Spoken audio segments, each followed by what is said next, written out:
les professionnels, les familles, tout le monde, à l'existence d'une population qui souffre et qui se cache. Alors, je ne veux pas monopoliser la parole pour longtemps, mais merci, monsieur le professeur, de nous avoir donné des perspectives de nos concitoyens. Mais je ne peux pas m'empêcher, après vous avoir entendu avec toujours autant que je vais dire, vous dire que nos problèmes sont infiniment plus urgents.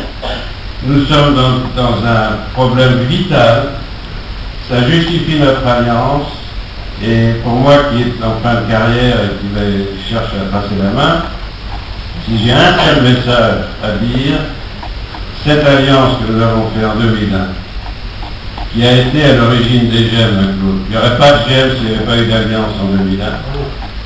Il faut absolument qu'on la continue.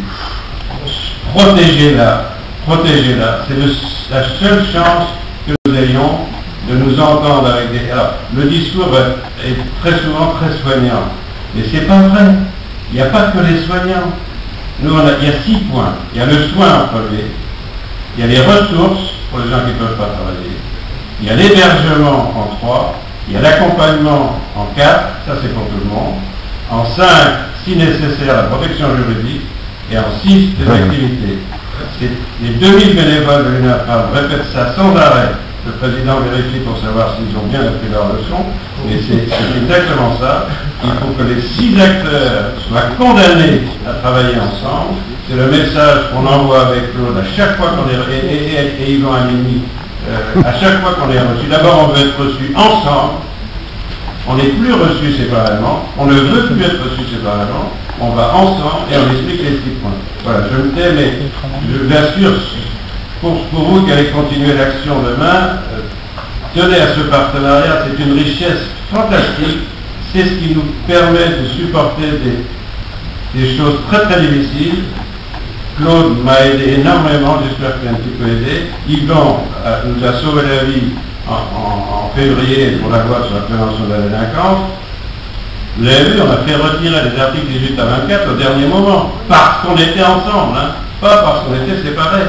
Et ça a été un truc fantastique. Maintenant, même les soignants ne peuvent plus dire qu'on n'est pas alliés, parce qu'ils ont bien vu qu'on était alliés.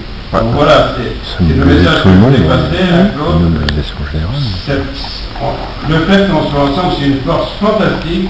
Ça n'enlève pas les problèmes, ça n'enlève pas les meurtres. Mais au moins on est ensemble et on retrouve de l'humanité par ce partenariat. Merci Claude et merci Yvan.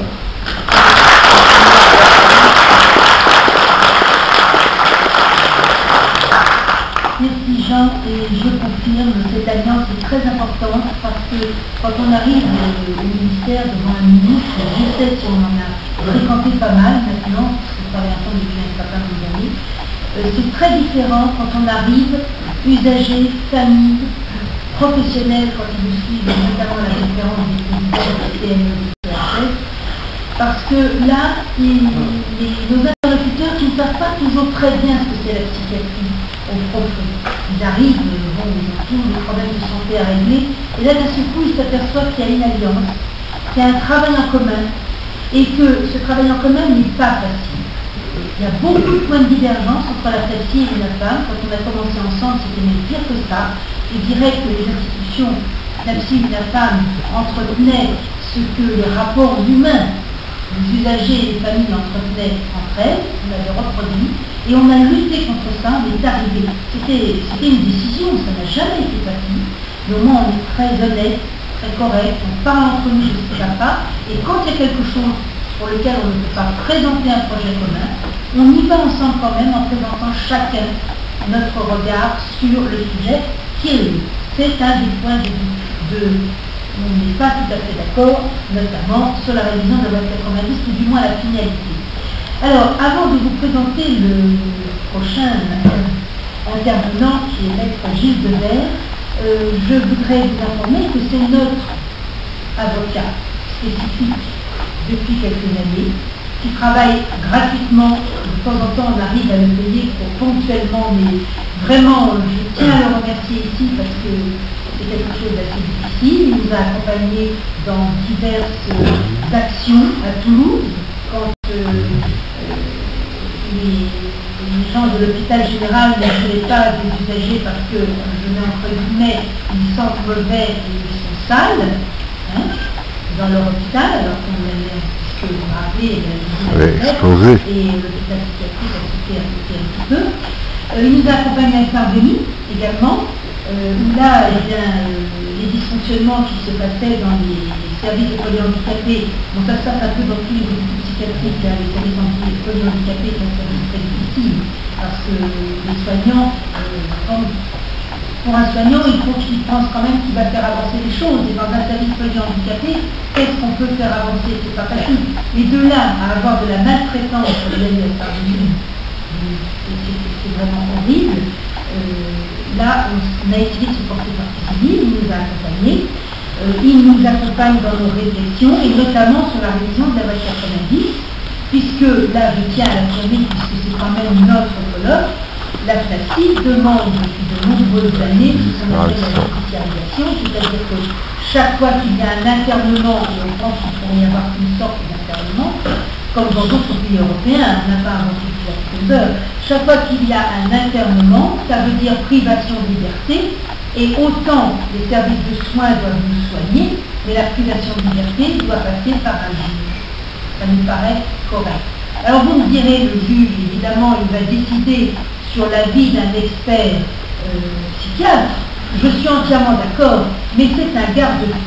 Parce que quand je vois dans certains hôpitaux qui ne marchent pas trop mal, à mon regard, on a 40% des hospitalisations qui sont des hospitalisations sous contrainte. Vous vous dites qu'il y a quelque chose qui ne va pas dans notre royaume. Parce que, s'il y avait de la prévention, 2, si on parlait à la personne, même en crise, pour qu'elle accepte l'hospitalisation.